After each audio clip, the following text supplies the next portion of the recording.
Do it now. Realize it takes time. It takes time to build. It takes time. And we are rebuilding. It is going to take a long time. But it's worth it. It's worth it. Define. It's very important for an addict to define where she or he is going to go. You must have some idea in your life in the next 1 year or 2 years. What is my life going to be like? That helps. Success begets success. So you must have some idea or, okay, this is what I need to be there. Okay, I may have to restart a business, but fine. I will make this much in the next 6 months or 1 year. So define what you want to be. Because, why I am saying define, any substance user is very grandiose by nature. I will not just run a 1 crore business, I must start immediately a 5 crore business. It must start with a bang. If it doesn't start with a bang, then it's not good. Then I failed. So, define. Some sharing here. Come on, Rajesh. We would like to have the pleasure of your sharing on this topic. Where's the mic? Please share with us how you transformed your life and your vision in your life.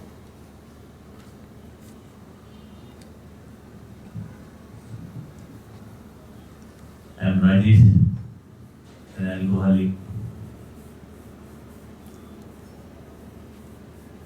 After coming out from Hope, that was around 10 years back, I joined my father's business.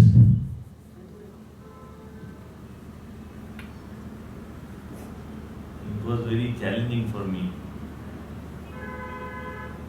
Already my father died and I have to take up the responsibility, and before that I have messed up everything there.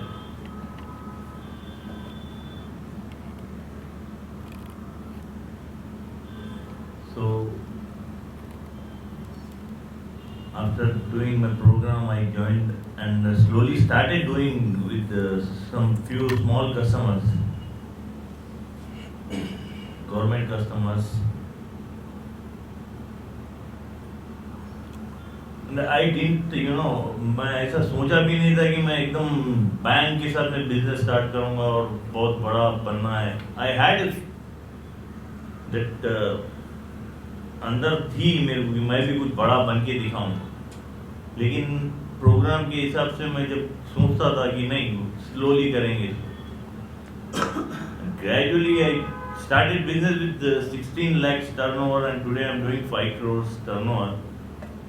And the Rajeshwari ma'am just now told, plan your things.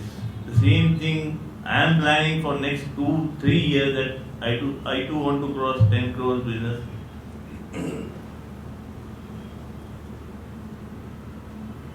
But कोई चीज मैंने ऐसे जल्दी में या गड़बड़ी में नहीं किया. Slowly एक चीज, one day at a time. I have faced many hurdles in my family. My brother, till now, he doesn't, believe me when I go home late in the night. He comes near me and smells me. अगर मैं रात में picture देख के आता हूँ 12 बजे, so he comes near and he thinks that where you went, what you had in the dinner, करके just he want to smell me. ये कहीं पी के आया है. Because he got addicted to the way I was with them for the 16-17 years of my addiction. Every day night he used to come and open the door. The same thing happens now. After 11 years of my recovery, when I go home late, my mother comes out. I have been to a movie here, I told you. This belief, it's, I feel कि वो मेरे पर भरोसा कर नहीं रहा है, लेकिन he will slowly, he can understand. When I'm leaving out of station, he calls me up 3 times, 4 times, where you are, what you had in your lunch, where you are in the night. Slowly I have been taken up the challenges and मैं कोई ऐसे किसी चीज के ऊपर stress लिया नहीं है मैंने अपने brain पे या ठीक है आया आया नहीं आया और everything is coming, you know, miracle take place. I'm getting what I thought and slowly I'm getting it. And I being working under Japanese company, I have learned and you know the patience which they have. They doesn't want to do anything immediately or nasty things or immediate decisions they can't take and they doesn't allow us to take. Minimum, you know, it submit one single offer. Other competitors they take around 10 to 12 days. These people they doesn't answer for 3 months. Slowly they make it and they make it a very big way. This, you know, all these things around me has helped me in my recovery.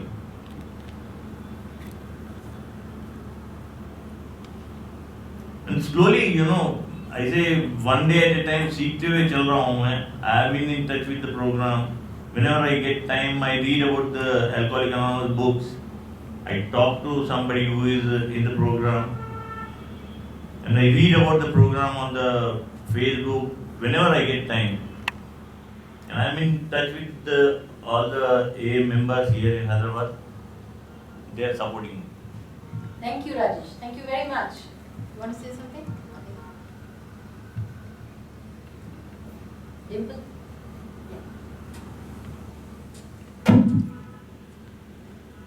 Yeah, this is all these videos are brings me back to my first 90 days and then after till today.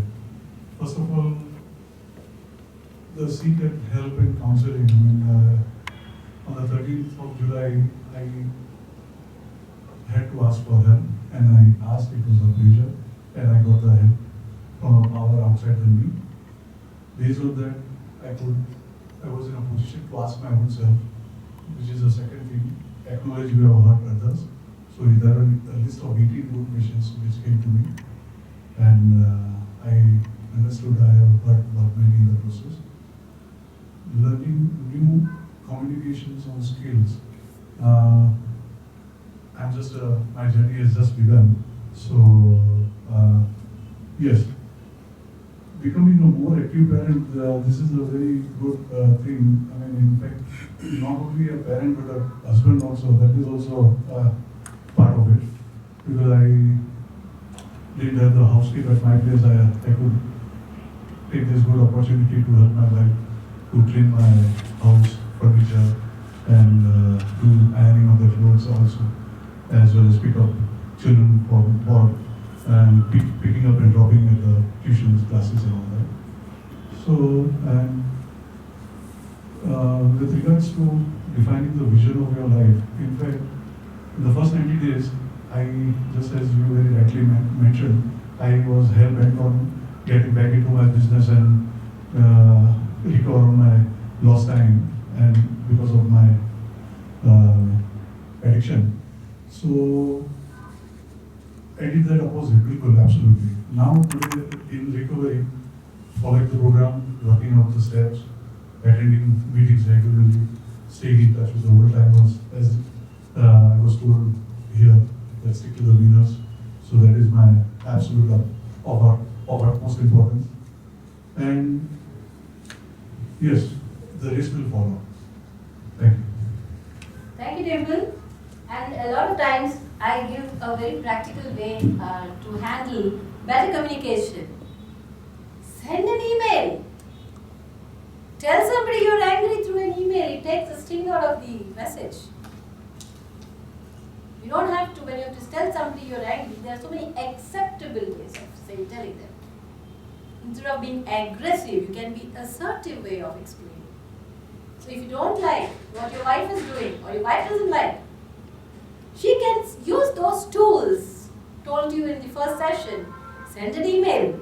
Hey, listen, I did not appreciate what you just said.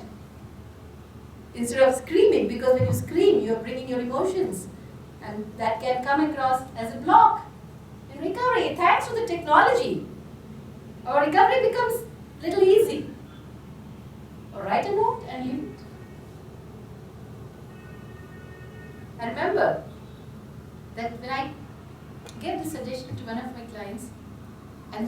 to me and says, "Ma'am, every day morning I'm very scared to look at my bedside table to see if there is any note lying next to me. Or I check my inbox to see if there is, what did I do yesterday?" So I always check my inbox to see if there is anything interesting. Is there any particular way that we should go about writing this email? For instance, should we try to avoid very emotionally charged words, very accusatory words? Because sometimes people, it may be as good as shouting at them face to face.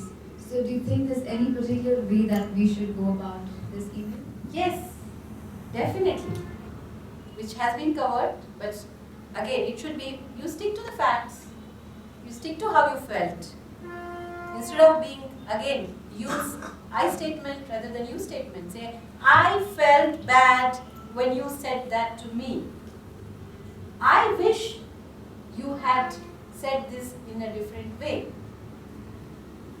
So use it to express, not to blame or accuse. Similarly, you can use this mode to extend appreciation. If you feel that the addict may not appreciate you appreciating him, I don't think right. I really love the way you did this thing for me. I really like the way you talked to me today. Thank you. Wow, that's a fantastic thing you've done for me. So it helps. So it's not that communication is only restricted to negative emotions. So it should be factual, to the point, expressive, without being blaming or justifying. Does it answer your question, Raisa? Yeah. Deepa, mic please.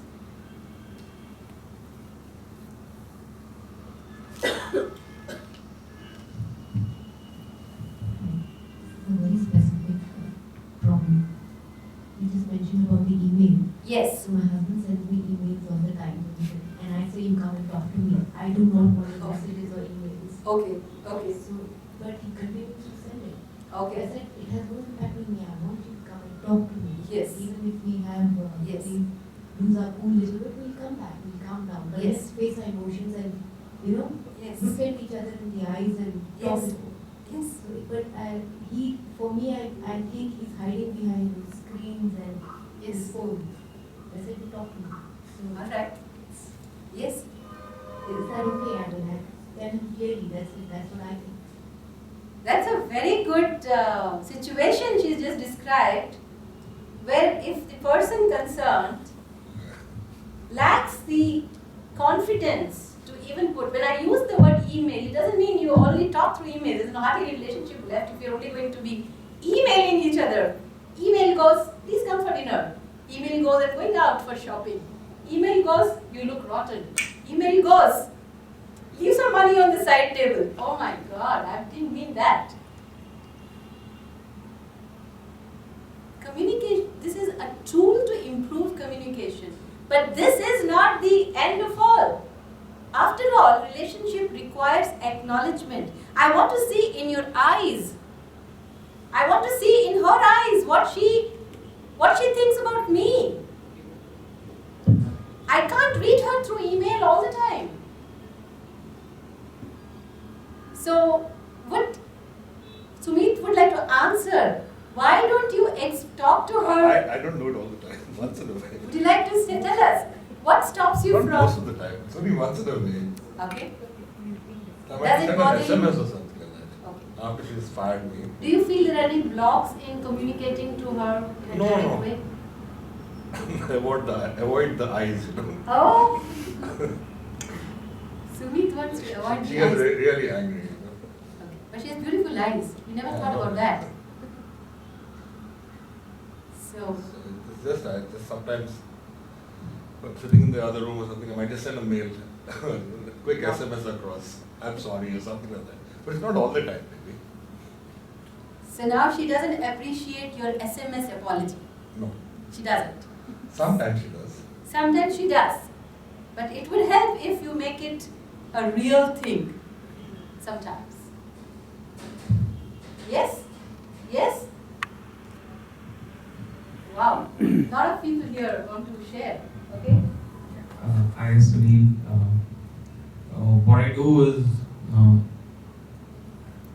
I know what I'm going to say.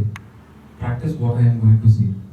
No, the sentence, formation, कुछ जो भी बोलना है, वो सब मैं मन में मालूम है मेरे को क्या बोलना है. Even with making amends, मेरे को मालूम है मैं क्या बोलने वाला हूँ. If I don't know what I am going to say, वो मेरे को जाके करने का courage नहीं मिलेगा.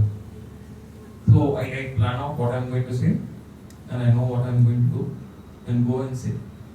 वो प्रेयर करके जाके बोल दो. उसके बाद क्या होगा वो भगवान का इच्छा है बस. That's it.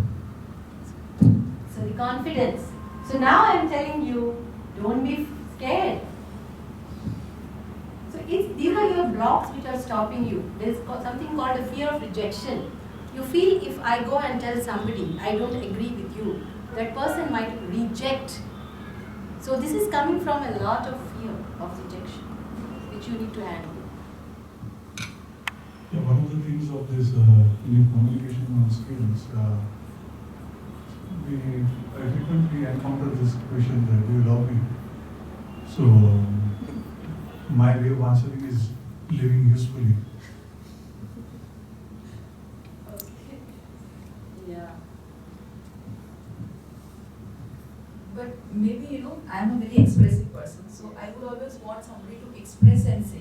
It's always not the time, it's taken for granted, you be okay, chalo. You live with me, so you love me, that's taken for. But when you express it, it all the more becomes more, happy thing. The other person likes it, so I would like him to express as well. That's what I keep on telling him. Whatever you feel, you express, either good or bad. But one of the things Dr. Prasad said, sometimes what happens is you express all the emotions in the form of anger, negative side, or else all the emotions in the form of doing good things, but not in the way of communicating. So only actions, sometimes words also help because they are very powerful things. Yes. Very good point. I sometimes encounter people who in recovery have a very hard time to say, I love you. As I said, an addict is very good at expressing negative feelings and emotions, but they can't express positive feelings. Thank you, you're looking beautiful. I love you. Oh, that's not nice. That comes easy for them. And sometimes these people, their way of showing love is showering you with more gifts than you need. And the family says, and they see, the family's not appreciating. I got so many things for her, but she doesn't seem to like it. So what the hell? And sometimes all the kids and the wife want is say, oh, you did a very good job. A little pat on your back. Now, this is the consequence of addiction. It reduces your ability to express, feel the feeling. And addicts have problem in developing the skill of expressing positive feeling. It's part of the recovery. And this gets better with sobriety. It gets better if you are in the program. Coming to the family. As I said, it is a family disease. So I'm not putting the entire onus on the addict. Addiction is a family disease that affects all members of the family. The alcoholic needs treatment for addiction. The family needs it for co-addiction. What are the obstacles in the family's recovery? Maybe you are financially dependent on the addict or the alcoholic, so you may not have the courage, or you may not feel good about telling the addict or the alcoholic that this is what I feel, because you don't want to lose that financial support. They may feel, the family may say, if I say something to him, he might just not treat me well enough, or he might just leave me, or he may not take care of my children, or he may not give me the money I need, or he may do this, he may do that. So if you're financially dependent, then it becomes an issue. So, and there's a lack of trust. These are the obstacles. As I said in the beginning, love, forgiveness and trust don't go together all the time. The lack of trust will be there. Rajesh shared 11 years in sobriety, and he says that my family still sometimes doesn't trust me, but they love me, they care for me, they wait up for me, but sometimes they don't trust me as much as I think they should trust me. And you don't trust your husband, it takes time. The family also has a lot of resentments. How? Come on, he treated me so badly for so many years. He had extramarital relationships. He cheated on me. He didn't take care of my children. He embarrassed me in public. He didn't take care of me financially. Wow. How do you expect me to forgive him and forget everything? Fears. Will he relapse? Or she relapse? Will my child relapse? I mean, I'm also including here, there are a lot of children, there are a lot of parents here who have children who are addicts. Oh my God, will you go back to addiction again? Shame. They don't learn to deal, both the addict and family must learn to deal with shame, whether it's your child, whether you're a child of, your mother of an alcoholic, or you are a child of an alcoholic, you're a wife of an alcoholic, you must learn to deal with the shame. And the shame is that at some level, maybe I've caused this problem. Very, very important to deal with shame. Relationship issues. Sometimes everything. There are interpersonal relationship issues. They don't get all right immediately when a person comes into life. Especially in a man and a woman, there are a lot of emotional baggages. So unless and until the person, both of them are in recovery and they deal with their 12-step program, they deal with their counseling, they take help, this will be an obstacle in recovery, which will mean different expectations from each other. Some facts before and during recovery. The fact is that the addict and the alcoholic may have by now he knows what his character defects are, what are the areas of improvement. But he's still learning how to deal with it. It takes time. He or she will do it over a period of time. Character shortcomings will keep coming up. For example, if you stop drinking, it doesn't mean you will not get angry again. In fact, sometimes you may get more angry than before. Because there is no substance to make you feel good. You have to learn to deal with it on your own. That's where the program steps in. And remember, addict is a human being. Even when he's sober, he will have feelings which people who are not addicts also have. After all, it's not that these problems are only existing in addicts and alcoholics. People who don't drink also have such character defects. And there is this definition of this word independence, which is very important for a family member. It's very important for the family member to be as much as possible financially independent. Not to take on the addict, but it makes the family member feel more secure from inside. So when I'm more secure from inside, then I give out my best. So I only give what I have inside. So it's very important. And spouses also have to be healthy, physically, financially, emotionally, and spiritually. They have to be empowered. It doesn't mean, okay, if you're not working, it doesn't mean, but you make sure that you have enough reserves that gives you a feeling of security. And then you will not compromise either with your recovery or with the addict's recovery.